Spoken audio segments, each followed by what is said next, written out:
भी साचोर जिला कौन लाया? सुखराम जी।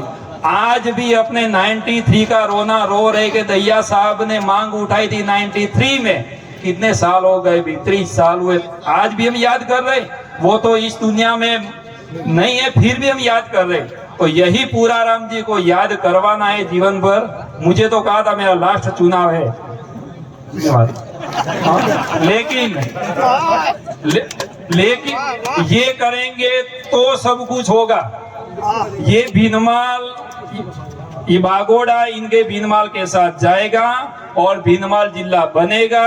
या तो बागोड़ा संपूर्ण बागोड़ा एक भी गांव, अब खोखाला रंगाला से देखो, रंगाला से आए भाई साहब, मैंने कभी से देखा है, एक बार मैंने सुना था, पिछली बार हमें बीजेपी न, हम बीजेपी के साथ ये बात के लिए या न कांग्रेस के साथ। जो हमारा भीनमाल और बागोड़ा क्षेत्र के लिए जो काम करेगा उसके लिए हम हैं, और वो हमारा है, वरना वो हमारा नहीं है। और हम सब, हमारी सबसे बड़ी कमजोरी मैं आपको बता दूं, अपनी सबसे बड़ी कमजोरी, मैं हूं या आप हो, यहाँ बैठे बैठे तो सब बोलेंगे और गणेशा जी ने जो बताया ताली पीटेंगे, लेकिन जैसे बाहर निकल गए ना, अपनी कोई लेना देना नहीं है, सब कुछ भूल जाएंगे। अभी कहा भाई साहब ने कि वोटिंग का बहिष्कार करो, नहीं करेंगे। मैं टिकट लेकर आऊंगा, मैं किसी को 10 लोग को मना लूंगा। क्या करोगे आप करोगे क्या? कैसी हिम्मत है? पूरी विधानसभा को रोकने की अपनी ताकत नहीं है। हाँ, तो इसलिए मैं कहता हूँ, देखो हनुमान जी महाराज को जब भगवान श्री राम ने कहा कि सीता जी को लेने के लिए लंका में जाना है, हनुमान जी ने कहा भाई मेरे में कहाँ इतनी शक्ति है। तब जाकर लोगों ने उसको जागृत किया, और जागृत करने के बाद एक छलांग लगाई तो सीधे लंका में जाकर बैठे। अरे आप सब मरे हुए नहीं हो, कुछ भी हो जाए, हमने ये जो बिगुल उपाड़ा है वो बिगुल हम पूरा कर कर ही रहेंगे, उसके बिना हम रिटर्न नहीं होंगे। अगर जो दूसरा सुझाव, एक मिनट समाचार देखो, जो मीडिया कर्मियों के पीछे खड़े, आपसे हाथ जोड़ विनती है कि कृपया या तो यथा स्थान पर विराज जावे या सामने पर आ जाओ। ये अपने देश का स्वतः स्तंभ है, कृपया इनको शांति से कवरेज करने दें। हमारे मीडिया कर्मी को आराम से करने दो कवरेज, तो आपकी न्यूज अच्छी तरह से वो जाएगी जयपुर में और अपना काम होगा।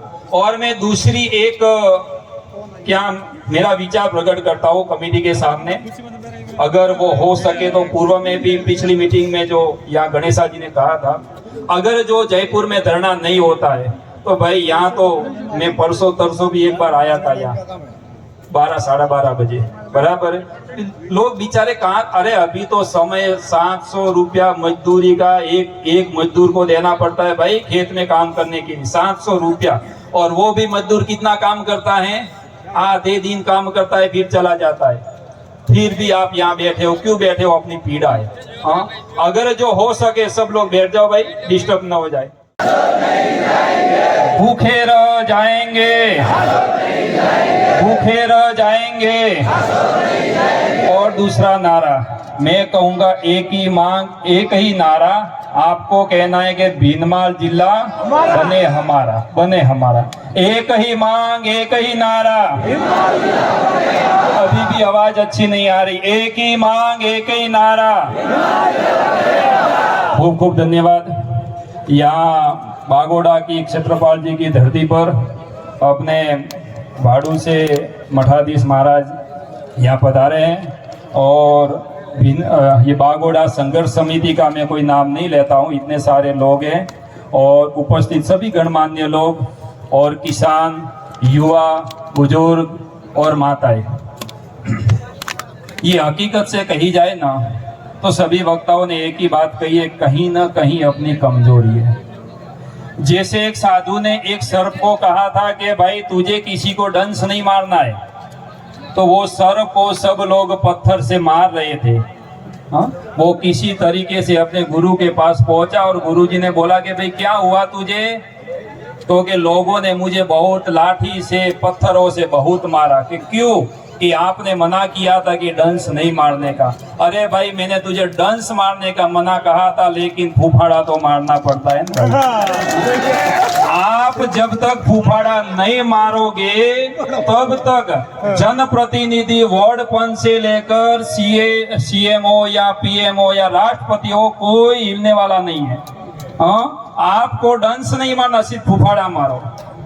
हमारे वहां गांव में घर में अगर कोई आ गया, हाँ, कोई सरपंच से वार्ड पंच से लगाकर एमएलए एमपी, हम क्या करेंगे? तुरंत भागेंगे, सामने लेने के लिए जाएंगे या नया नया साफा पहनाएंगे, जी जी करेंगे, खाने के लिए अलग से टेबल लगाएंगे। तो भाई क्यों आपके लिए हम मेहनत करें? क्यों मेहनत करें? हमें तो ऐसे ही मिलता है। और पता है कि ये जनता सोई हुई है, जगने वाली है नहीं। 4.5 साल तक तो जगेगी नहीं, और जब वोट आएंगे तब प्रजा जगेगी। तो हमें एक हथियार बहुत अच्छा आता है। कौन सा हथियार पता है? कौन सा हथियार पता है? मैं आपका बेटा हूं, आप हमारा काम करो। 5 साल तक आपको कहीं जाना नहीं पड़ेगा। क्यों? घर से बाहर जाने की जगह ही नहीं मिलेगी। कहाँ जाओगे भाई? कहाँ जाओगे? कहाँ? आपको ऐसा करके रख देंगे, आप किसी के पास, अरे ये एसडीएम की क्या औकात है? हकीकत से कहता हूँ, एसडीएम की क्या औकात है? ये तो कुर्सी का मान है।